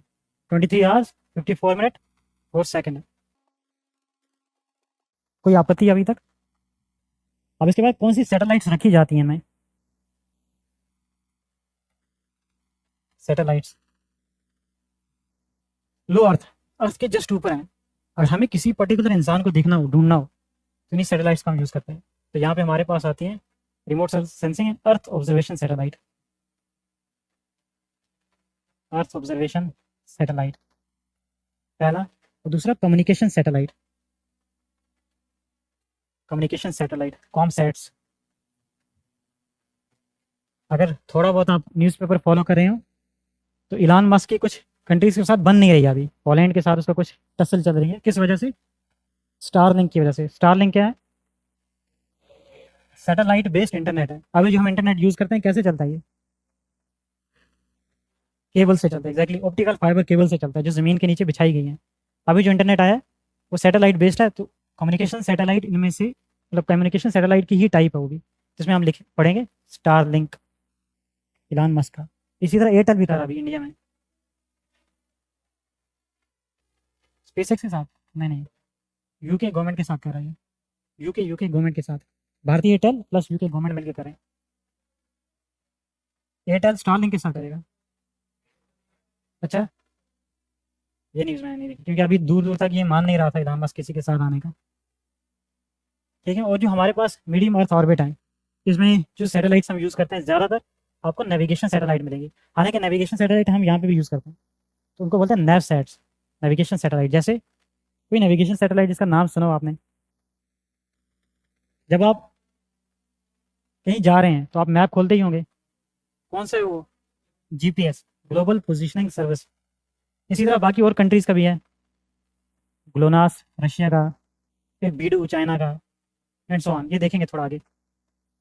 ठीक है, फिर हमारे पास हाई अर्थ ऑर्बिट। यहाँ पे हमारे पास ज़्यादातर कम्युनिकेशन सैटेलाइट्स होती हैं, वो जिनमें आराम से कम्युनिकेशन हो, कोई दिक्कत नहीं होती। जैसे टेलीविज़न।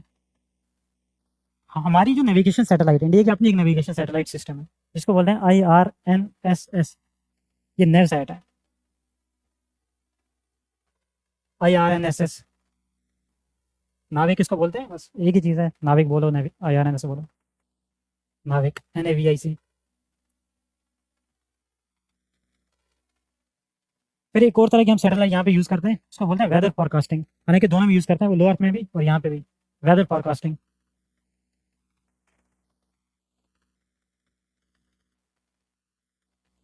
वेदर फॉरकास्टिंग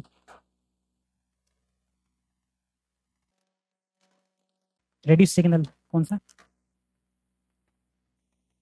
ये सारी रेडियो वाली है, सारी रेडियो वाली है। ऑप्टिकल वाली हम देखेंगे रिमोट सेंसिंग सैटेलाइट है जो earth orbit, earth observation satellite, उसकी एक स्पेशल टाइप है, ज़्यादातर रेडियो फ्रीक्वेंसी में ही होती है। समझ आया कोई आपत्ति यहाँ तक? अगर आप कवरेज की बात करें, सबसे ज़्यादा एरिया कौन सा कवर कर सकते हैं इनमें से? ये हमारे पास लो अर्थ ऑर्बिट है, एक सैटेलाइट हमने यहाँ पे रखी हुई है। ये सैटेलाइट कितने रेंज में देख सकती है? मान लो यहाँ से यहाँ तक, ये अर्थ हमारी पूरी। अगर हम हाई अर्थ ऑर्बिट में आ जाएं, ये कहाँ तक देख सकती है? ये वाला इसका रेंज है ये पूरा। तो अगर हमें कम एरिया पे नज़र रखनी है तो हम जाते हैं अर्थ ऑब्जर्वेशन सैटेलाइट लो अर्थ ऑर्बिट वाली, और अगर हमें ज़्यादा एरिया को कवर करना है then we go for the high earth orbit वाले। बना लो ये।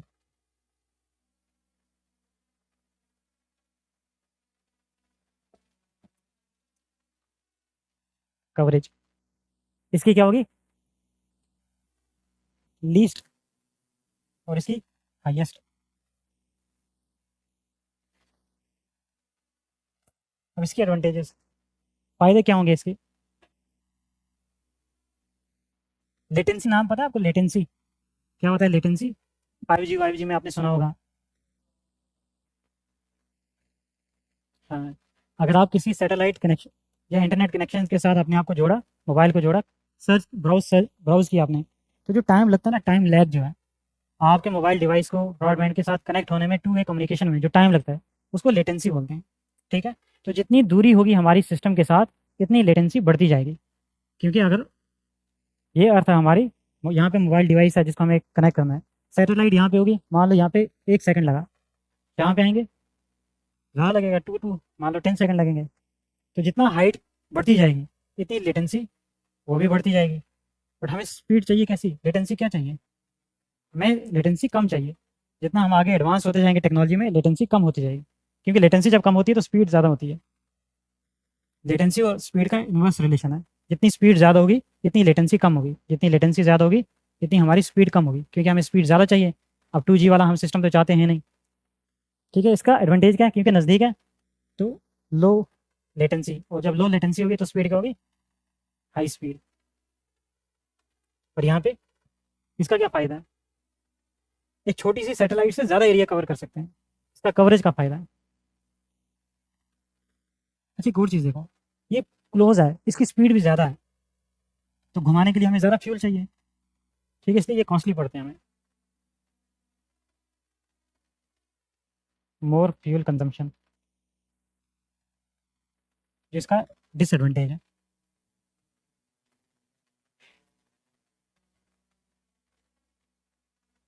लोअर था ना, क्योंकि हर पढ़ेंगे जब हम जियो स्टेशन या अर्थ ऑर्बिट पढ़ेंगे उसमें बताएंगे, इसको थोड़ा डिटेल में पढ़ना है।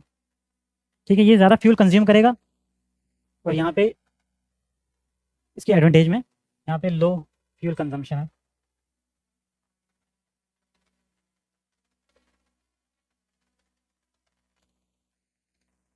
और बीच में जो है ये हजरत जी तो बीच में ही है, तो इनका एक पैर इधर है एक पैर उधर है।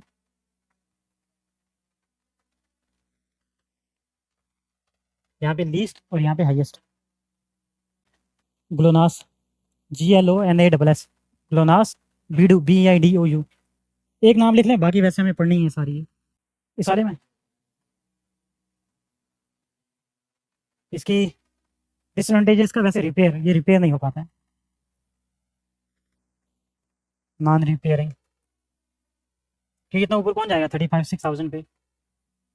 अच्छा हमारे पास एक है जिसको हम बोलते हैं इंटरनेशनल स्पेस स्टेशन, कहाँ पे है वो? लो अर्थ ऑर्बिट 400 किलोमीटर के आसपास है। तो वो भी अगर आप चाहें लिखना इसमें तो यहाँ पे आएगा इंटरनेशनल स्पेस स्टेशन, जहाँ पे आंटी जी और एक अंकल जी वहाँ पे रुके हुए हैं, अभी वापस आ नहीं पा रहे हैं। हाँ? थर्मोस्फेयर, थर्मोस्फेयर में क्यों रखेंगे? आयोनोस्फेयर के आसपास, ये मेसोस्फेयर आयोनोस्फेयर के आसपास है, थर्मोस्फेयर तो 3000 किलोमीटर के आसपास आता है। ठीक है, यहाँ तक कोई आपत्ति नहीं है ना? फिर से आप चाहो तो ये वाला बना लिया था, बनाई थी ये diagram, D you mu Q वाली बनाइए, ये जो नहीं बनाई है बना लें, यहाँ से बनाना चाहें तो ये बना लें, नहीं तो जो हमने बनाया था वही बना लें।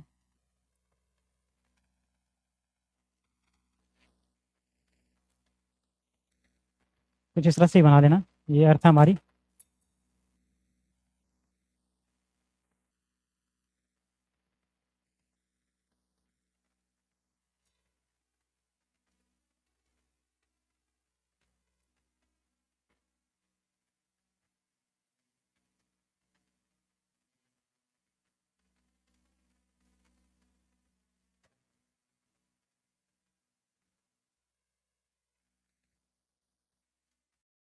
हो गया।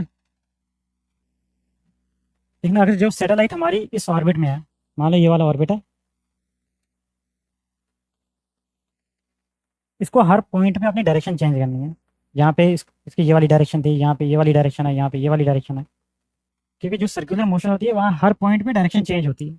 ठीक है, तो यहाँ पे ज़रा क्योंकि क्लोज है ये, तो इसलिए डायरेक्शन भी रेडिकली हमें चेंज करनी पड़ती है। तो इसलिए हमें यहाँ इस डायरेक्शन को चेंज करने के लिए कॉस्ट प्लस फ्यूल ज़्यादा लगता है। जो थ्रस्टर से ना, हमें थ्रस्टर से कभी कभी डिविएशन आ जाए तो घुमाना पड़ता है, बट यहाँ तक देखो इसको भी, इसकी एटलीस्ट इतने रीजन में कॉन्स्टेंट स्पीड है, क्योंकि डिस्टेंस काफ़ी ज़्यादा है, तो यहाँ तक हमें मूव करने की जरूरत नहीं है। जैसे यहाँ पे अभी सैटेलाइट यहाँ जा रही होगी तो इसको घुमाना है यहाँ पे, फिर यहाँ पे ये सीधा इतने पास तक आएगी, फिर नीचे की तरफ आना है, फिर यहाँ पे हमें एडजस्ट करना पड़ेगा। ठीक है, तो जितने बड़ा ऑर्बिट होगा इतनी एडजस्टमेंट की ज़रूरत कम पड़ती है, क्योंकि एडजस्टमेंट की कम ज़रूरत पड़ती है इसलिए कॉस्ट इसकी कम होती है। ठीक है, रिपेयर जो मैं बता रहा था, फ्यूल जो कंजम्पशन हमारी, तो फ्यूल कंजम्पशन हमारी थ्रस्टर्स के बेसिस पे है, तो यहाँ पे हमें लो अर्थ ऑर्बिट में फ्रीक्वेंटली हमें चेंज करना पड़ता है, इसलिए फ्यूल कंजम्पशन ज़्यादा है, और यहाँ पे क्योंकि इतना फ्रीक्वेंट नहीं है इसलिए फ्यूल कंजम्पशन वहाँ पे कम होती है। ठीक है, इसके बाद जो हमने देखा था जो लो अर्थ ऑर्बिट है, इसकी कुछ टाइप्स, जैसे मैंने बताया था, एक पोलर है और सन सिंक्रोनस ऑर्बिट है। फिर इसी तरह जो हमारे पास हाई अर्थ ऑर्बिट है, इसमें भी एक हमारे पास है जियो स्टेशनरी ऑर्बिट, जियो अर्थ ऑर्बिट भी इसको बोलते हैं, और हेलो ऑर्बिट। इस पर डायरेक्टली इनडायरेक्टली क्वेश्चन आते हैं, और कई सारी चीज़ें जो हमें पढ़नी है। जैसे हमने शुरू में लिखा था आदित्य L1, तो L1 क्या है, ये हेलो ऑर्बिट है, तो क्या चीज़ें ये सारी पढ़नी है हमें। ठीक है, अब इनकी कुछ जो ये टाइप्स हैं, इन टाइप्स को अच्छे से थोड़ा देखते हैं। पिछला टेबल बना लिया था ना। देखो पोलर ऑर्बिट का तो मैंने बताया आपको, पोलर ऑर्बिट कौन सा ऑर्बिट होता है, 90 डिग्री पे, और मोस्टली ये होगा कौन से ऑर्बिट में, लो अर्थ में। ठीक है, ये हाई अल्टीट्यूड में हमें रखने की इसकी कोई जरूरत भी नहीं होती है। दूसरा जो है हमारा सन सिंक्रोनस ऑर्बिट, इस चीज़ को थोड़ा देखना, ये हमें थोड़ा सा काम आएगा, एक दो सैटेलाइट्स में ही काम आता है वैसे। अगली ये अर्थ है हमारी, यहाँ हमारा नॉर्थ पोल और यहाँ पे हमारा साउथ पोल। अगर सीधा नॉर्थ से साउथ की तरफ आ रहा है सैटेलाइट तो उसको बोलते हैं पोलर ऑर्बिट। ठीक है, इसी पोलर की एक टाइप हमने बोली है जिसको हम बोलते हैं सन सिंक्रोनस।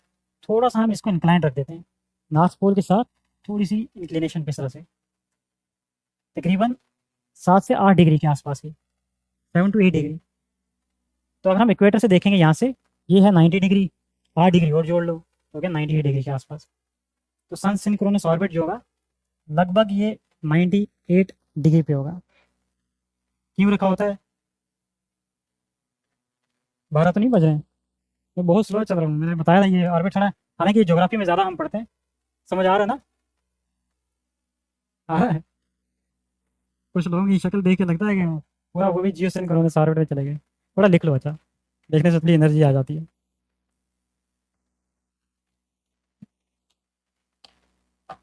देखो जियो synchronous orbit, geo synchronous orbit,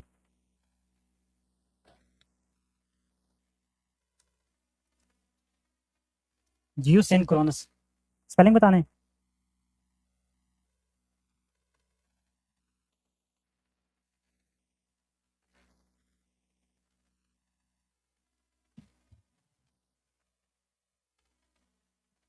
इसमें ये वाला थोड़ा सा, क्योंकि 3D में विजुलाइज करना मुझे पता है ये विजुलाइज नहीं होता है। क्लास में हम लोगों को समझ नहीं आया था जब हम लोगों ने पढ़ा था, तो आप लोगों से तो मैं उम्मीद रखूँगा नहीं, बट हाँ मैंने बताया एनिमेशन देखेंगे तो थोड़ा विजुलाइज हो जाएगा। बाकी जो कंसेप्ट हैं, कंसेप्ट जो ये नोट्स हैं, मुझे नहीं लगता अगले 6 से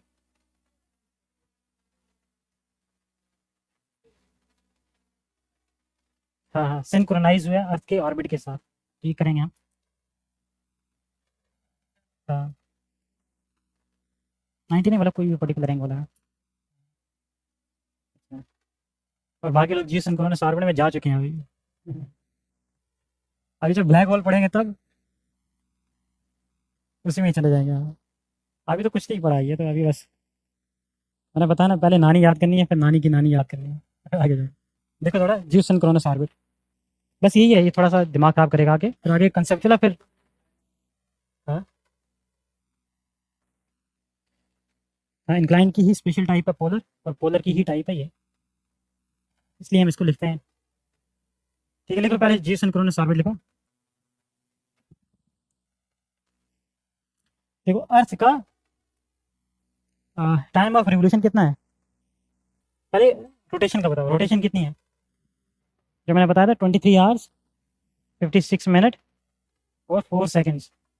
अगर कोई सैटेलाइट जिसका रिवोल्यूशन इतना ही हो, ठीक है, वो सैटेलाइट जिसका टाइम ऑफ रिवोल्यूशन अर्थ के रोटेशन के बराबर हो, सैटेलाइट का रिवोल्यूशन बराबर हो अर्थ के रोटेशन के, तो सैटेलाइट को बोलते हैं जियो सिंक्रोनस। अगर वही सैटेलाइट इक्वेटर के ऊपर रख दें तो बन जाती है जियो स्टेशनरी। ये अर्थ है, ये अपनी एक्सिस के आसपास घूम रही है इस तरह से, कितने आवर्स में 23 प्लस 56 और प्लस 4 सेकेंड, कितने टाइम है। एक सैटेलाइट है जिसके आसपास इस तरह से घूम रही है, मान लो सैटेलाइट ने यहाँ से स्टार्ट किया, ये घूम के वापस फिर यहाँ अपने यहाँ तक पहुँची इनिशियल पॉइंट पे, इसको लगा यही 23 आवर 54 मिनट 56 मिनट 4 सेकेंड। ये जो है ये वाली घूमना, इसको हम क्या बोलते हैं, रिवोल्यूशन, रिवॉल्व करना। और इसको क्या बोलते हैं, जो अपनी एक्सिस पे, जो मैंने बताया था अर्थ इस तरह से अपने आसपास ही घूम रही है, दिस इज रोटेशन। तो अर्थ की रोटेशन का टाइम कितना है, ये 23 आवर्स या 24 आवर रख लें आप रफली। और इसकी रिवोल्यूशन का टाइम कितना है सैटेलाइट का, जो ये सैटेलाइट हमारी, अगेन सेम। तो इसका मतलब है जो अर्थ का रोटेशन का जो टाइम है ये बराबर है सैटेलाइट के रिवोल्यूशन के टाइम के।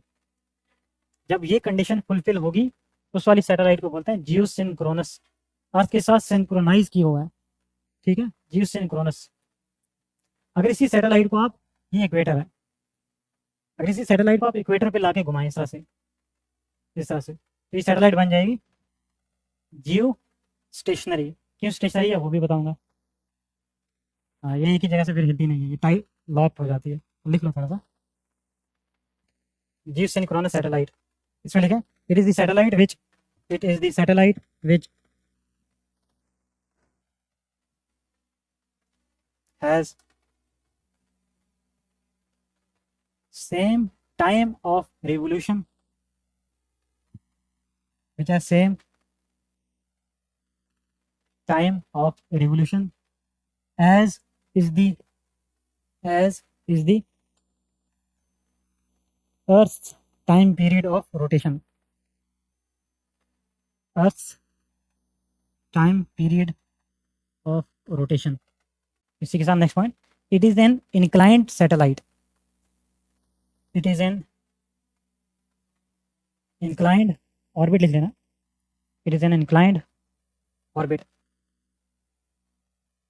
अगर इंक्लिनेशन नहीं होगी, अगर 0 डिग्री इंक्लिनेशन कर लें इसको, तो क्या बन जाएगी, जियो स्टेशनरी बन जाएगी। इसी में लिखें, नेक्स्ट पॉइंट लिखने इसके साथ, one special case of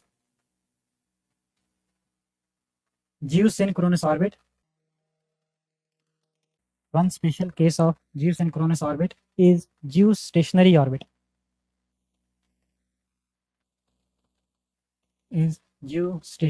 orbit, comma, which has 0 degree inclination,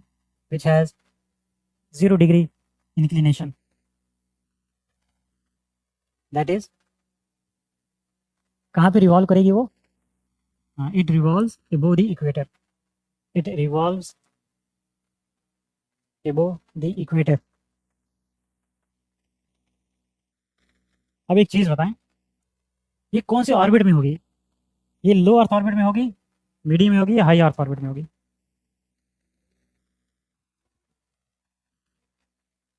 high में होगी।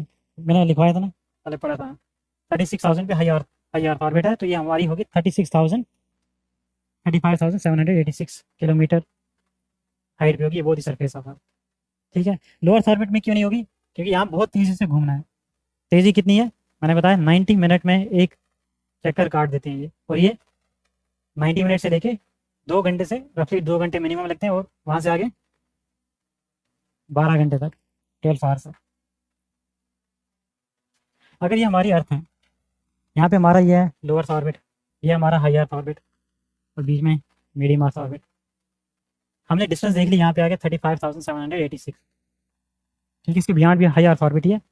यहाँ पे एक हमारे पास अर्थ के एक छोटे अंग मून साहब हैं। कितनी डिस्टेंस पे हैं ये? शाबाश, ये हमारे टाइम में उर्दू में हुआ करता था शायद।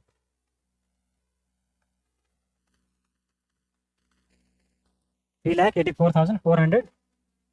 और इसको कितना टाइम लगता है यहाँ से, अगर इसको अर्थ के आसपास घूमना है? 28 डेज। ठीक है, बढ़ता गया वहाँ से 24 आवर्स, यहाँ तक है हमारे पास इस डिस्टेंस तक 24 आवर, और आवर से आते आते जितना आगे गए तो 28 डेज तक आ गया। और जो लो अर्थ ऑर्बिट वाली थी, ये वाली 90 मिनट, स्टार्ट किया मिनिमम 90 मिनट से, जाते जाते 28 डेज पे आ गए। जो हमारी इंटरनेशनल स्पेस स्टेशन है, जो लो अर्थ ऑर्बिट में, मान लो यहाँ पे है वो ISS, यहाँ पे इस जगह पे वो रिवॉल्व कर रहा है। अगर 90 मिनट के हिसाब से आप देखेंगे, अगर 90 मिनट में वो एक रिवोल्यूशन कर रहा है, तो इसका मतलब है कि दिन में लगभग 16 टाइम्स वो रिवॉल्व करेगा। 16 टाइम्स। ठीक है, 16 टाइम्स का मतलब है वो 16 टाइम्स सनराइज देखेगा। तो उनको 16 बार सनराइज और 16 बार सनसेट दिखता है एक दिन में, 24 घंटे में। ठीक है, तो जितना आगे जाएंगे इतना कम होता जाएगा। और यहाँ पे चांद साहब को इसको 28 दिन में एक बार दिखेगा। ठीक है, क्योंकि साइडेरियल डे जो है वहाँ पे एक दिन जो मून का है वो 28 दिन ज़मीन का। ठीक है, तभी जो मून मिशन है ना, आप देखेंगे इसमें काफ़ी प्रॉब्लम भी रहती है। अभी जो आर्टेमिस में हम इंसानों को भेजेंगे, कई दिन के लिए भेजेंगे, तो वो वहाँ के मून के हिसाब से एक ही दिन होगा। बट यहाँ पे हमें लगेगा कि 10-15 दिन हो गए हमारे, सूरज निकले आस्ता आस्ता जाएगा, सेट होने तक उनको 20-25 दिन निकल ही जाएंगे। बना लो ये। ऑर्बिट के बाद बहुत मज़ेदार है ये। अभी मुझे पता है ये टीचर ज़्यादातर स्किप करते हैं, यूजली नहीं पढ़ाते हैं, क्योंकि बच्चों को बोलते हैं आप खुद पढ़ के आओ। इसको थोड़ा सा बर्दाश्त कर लो, फिर बीच में अपने आप को याद करना है। फिर जब ब्लैक होल्स पढ़ेंगे तो जिसको याद करना है। कुछ कुछ ये डिस्टेंसेस है ना जो हमारे बहुत काम आती हैं, क्योंकि पीटी में अभी एक बार यूपीएससी ने पूछा था, लाइट ईयर पे 2 बार क्वेश्चन पूछा हुआ है। लाइट ईयर पता है क्या है? Light year is the unit of distance. हाँ, एक एस्ट्रोनॉमिकल यूनिट कितना है? एस्ट्रोनॉमिकल यूनिट क्या चीज़ है? अर्थ से ये बना लिया, बना लो, पहले बना लो। अगर यहाँ पे हमारे पास सन है, सन से लेके हमारी अर्थ तक की जो डिस्टेंस है, इस डिस्टेंस को हम बोलते हैं 1 एस्ट्रोनॉमिकल यूनिट। एस्ट्रोनॉमिकल यूनिट कितना है ये? सन से हम कितना दूर हैं? हाँ एग्जैक्टली 14.9 मिलियन। 1.49 इंटू 10⁻⁹ मीटर, कितनी डिस्टेंस पे हैं? या अगर आप मिलियन में कहेंगे तो किलोमीटर, 14.9 किलोमीटर, 15 किलोमीटर के आसपास ये हमारी डिस्टेंस है। हमारा सोलर सिस्टम जाके कंप्लीट खत्म होता है कहाँ पे? अगर आप जाके देखेंगे एक टर्मिनेशन शॉक है, जहाँ पे सन का इतना ज़्यादा इन्फ्लुएंस नहीं है, वहाँ पे इसको बोलते हैं टर्मिनेशन शॉक। नेपच्यून तो यहीं पे ये यहीं तक आगे खत्म हो जाते हैं 20 के आसपास, 20 एस्ट्रोनॉमिकल यूनिट के आसपास। और जो टर्मिनेशन शॉक है, ये यहाँ तक की जो डिस्टेंस है हमारी, ये है हमारे पास 100 एस्ट्रोनॉमिकल यूनिट यहाँ तक। ठीक है, यहाँ तक जो स्पेस क्राफ्ट हमने भेजा आज तक जितने भी दूर वाले जो हैं, कुछ प्लूटो के पास गए हैं, एक है जो सबसे दूर गया वो यहाँ तक पहुँचा है, और उसका नाम है वोयेजर। वेरी गुड, वोयेजर 1 सबसे दूर अभी तक जाने वाली यही चीज़ है। ये हमारा पूरा सोलर सिस्टम, इसके बाद हमारा सोलर सिस्टम नहीं है। अब जो स्पीड ऑफ लाइट है जिसपे क्वेश्चन आए हैं, तो ये थोड़ा सा याद रख लेना, 1 एस्ट्रोनॉमिकल यूनिट है, और ये डिस्टेंस याद रख लेना 15 मिलियन किलोमीटर के आसपास। दूसरा speed of light, speed of light कितनी है? 3 × 10⁻⁴ मीटर पर सेकंड। एग्जैक्टली अगर याद रखना है 299792458। याद रखने की जरूरत नहीं, मुझे नंबर्स के साथ थोड़ा फैसिनेशन है इसलिए मैंने याद रखा। अब जो ये हमारी स्पीड ऑफ लाइट, ठीक है, इस फास्टेस्ट यही है, इससे आगे कोई हमारी स्पीड नहीं है। ये 1 सेकंड में, अगर हमें देखना हो 1 घंटे में कितनी ट्रैवल करेगी, इनटू पहले 60 करेंगे, ओके 1 मिनट, 60 करेंगे, 24 करेंगे तो हो गया दिन, 1 साल में देखेंगे हो गया 365। तो जो ये वाली चीज़ है कि एक जो लाइट है वो 1 साल में कितना ट्रैवल करेगी, इस चीज़ को बोलते हैं हम लाइट ईयर। यूपीएससी ने 2 बार इस पे क्वेश्चन पूछा है, हम क्वेश्चन भी देखेंगे। Light, what is light year? Light is the distance travelled by light in 1 year. और किसके बराबर होती है रफली ये? 10⁻15 के आसपास किलोमीटर, इतनी डिस्टेंस लाइट ट्रैवल करती है। यूपीएससी ने एक बार ये क्वेश्चन पूछा था कि जो लाइट ईयर है ये किसका डिस्टेंस है? ईयर है तो हो गया टाइम का, बट ये टाइम का नहीं है, ये डिस्टेंस का यूनिट है, ठीक है। ये लिख लो, एस्ट्रोनॉमिकल यूनिट 15 किलोमीटर। और ये थोड़ा सा याद रखें ना, थोड़ा सा देख लो, ये लिख लिया ना, और ये लिखा आगे, ये नंबर ये नहीं रखना, बस ये याद रखना, स्पीड ऑफ लाइट जिसको सी बोलते हैं हम, दिखाइए। बस लिखाऊंगा नहीं, बस एक चीज़ देख लेना।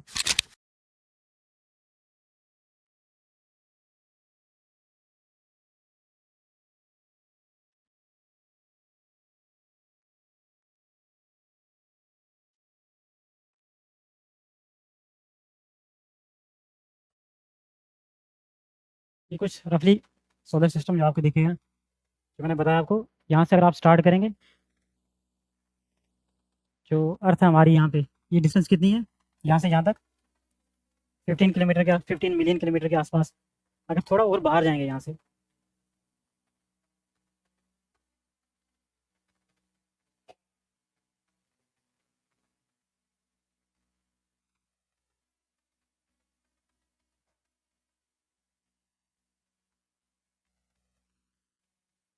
अब इसमें स्केल एक चीज़ का दिखाता हूँ मैं आपको। ये हमारा पूरा सोलर सिस्टम इतना सा, कितना है रफली 100 भी वो बाहर तक आएगा, यहाँ तक आएगा, टर्मिनेशन शॉक तक, जहाँ तक आज तक हम गए हैं। ये पूरा सोलर सिस्टम आप बैकग्राउंड में देखते जाओ, अभी डिस्पेयर हो जाएगा ये बाकी स्टार्स आपको देख रहे होंगे आसपास, जो सबसे ज़्यादा चमकीला है बेटलग्यूज, आएगा अभी। ये पूरे स्टार्स इनके अपने सोलर सिस्टम जितने भी हैं। अब हमारी पोजीशन देखना, जो हमें पढ़ना है, ये आपकी कौन सी गैलेक्सी है, और ये पूरा सोलर सिस्टम हमारा कितना, एक डॉट। और यूनिवर्स में कितनी गैलेक्सीज हैं? रफली 100 बिलियन गैलेक्सीज हैं। 100 बिलियन कितना हुआ? तकरीबन 10,000 करोड़ गैलेक्सीज हैं, और 10,000 करोड़ सन दिख नहीं रहा यहाँ पे। देखिए हमें पढ़ना ये कॉस्मोलॉजी में, हमें थोड़ा सा इसमें क्योंकि क्वेश्चन आए हैं तो पढ़ना पड़ेगा ये, ठीक है। अगर आप दिल्ली जैसे शहर में बजट में आईएएस की तैयारी करना चाहते हैं तो इस वीडियो को एंड तक जरूर देखें। ये है बनो आईएएस। इसको रन करने वाले हैं UPSC qualified ex civil servant and Jamia RCA alumni. यहाँ की फैकल्टी को ना केवल यूपीएससी एग्जाम का एक्सपीरियंस है, बल्कि पढ़ाने का भी सालों का एक्सपीरियंस है। ये एक्सपर्ट फैकल्टी हर टॉपिक को अच्छे से एक्सप्लेन करते हैं, उसके बाद हर टॉपिक को डिक्टेट करते हैं, ताकि आपके पास अपने खुद के हैंड रिटन नोट्स हो। साथ ही क्लास में प्रीलिम्स और मेंस के प्रीवियस ईयर क्वेश्चन को सॉल्व किया जाता है और डिस्कस भी किया जाता है। यहाँ पे आपको सिविल सर्वेंट्स जैसे कि आईएएस, आईआरएस और एक्स सिविल सर्वेंट्स साथ के साथ जामिया आरसी के एलुमनाई आपको पर्सनल मेंटरशिप देते हैं। डेली आंसर राइटिंग जो कि सारे टॉपर्स रिकमेंड करते हैं, इस पर यहाँ पे बहुत फोकस किया जाता है, जो कि बाकी कोचिंग्स में नहीं होता है। इसके साथ ही आपको मिलती है प्रीलिम्स और मेंस की टेस्ट सीरीज, जो आपको एग्जाम के लिए रेडी करती है। यहाँ के अगर हाईलाइट्स की बात करें तो स्मॉल बैच साइजेस जिसमें 60 स्टूडेंट्स होते हैं, और जीएस कोर्स के साथ आपको एसए और सीसैट की क्लासेस भी होती है, जिसके लिए आपको अलग से पे करने की जरूरत नहीं है। और ये लोकेटेड लोकेटेड है सुखदेव विहार मेट्रो स्टेशन के बिल्कुल सामने। तो देर किस बात की, आज ही स्टार्ट करें और अपने यूपीएससी के सपने को साकार करें। थैंक यू फॉर वॉचिंग बनो आईएएस।